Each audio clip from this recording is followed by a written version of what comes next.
Ano pong measures ang ginagawa ni Well, LG? natutuwa naman ako sapagkat in a way, bagamat hirap na hirap ang ating bansa sa naapektuhan tayo sa ekonomiya, mukhang ang Maynila, buhay na buhay. Dahil maraming dumadako, maraming namimili, and that cause our traffic. But rest assured, the traffic is being managed. We cannot promise you na wala lahat yan. In fact, magpapasensya nyo kung baka mali ang pananaw ko.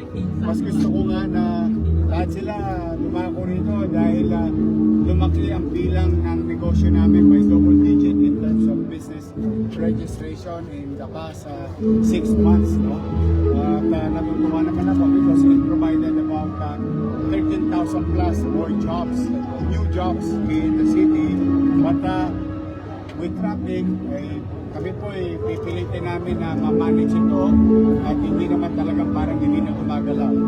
Rest assured that your MPPB is in the streets, helping, assisting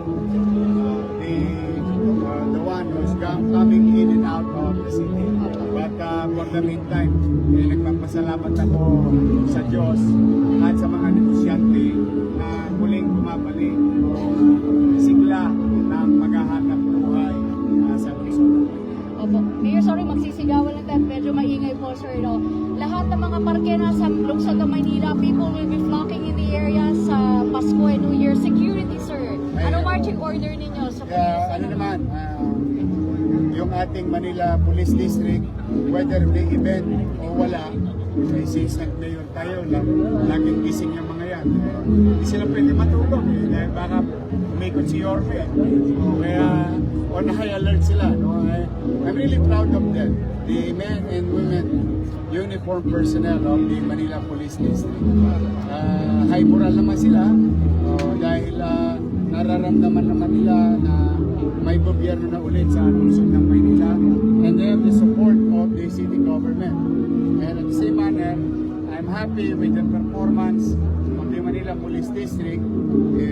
About a month ago, we have received our data that the crime solution rate rose to 9.4% in the city. At kanina, nabanggit ko nga sa iyo, patuloy pa rin ng pagtugis namin sa mga tolongges, mga top 10 criminals who committed crimes against person, crimes against property, whether in the past, like yung recent kanina, 13 years nagtago o nadali sa Maynila.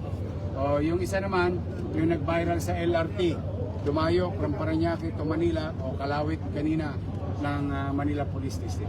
So sa mga dadako, hindi po perfecto ang gobyerno ng Maynila, but rest assured that the Manila Police District, the men and women uniform personnel of MPD is on high alert, not because we need to be alert kasi dahil merong okasyon, hindi, ganun talaga kami araw-araw.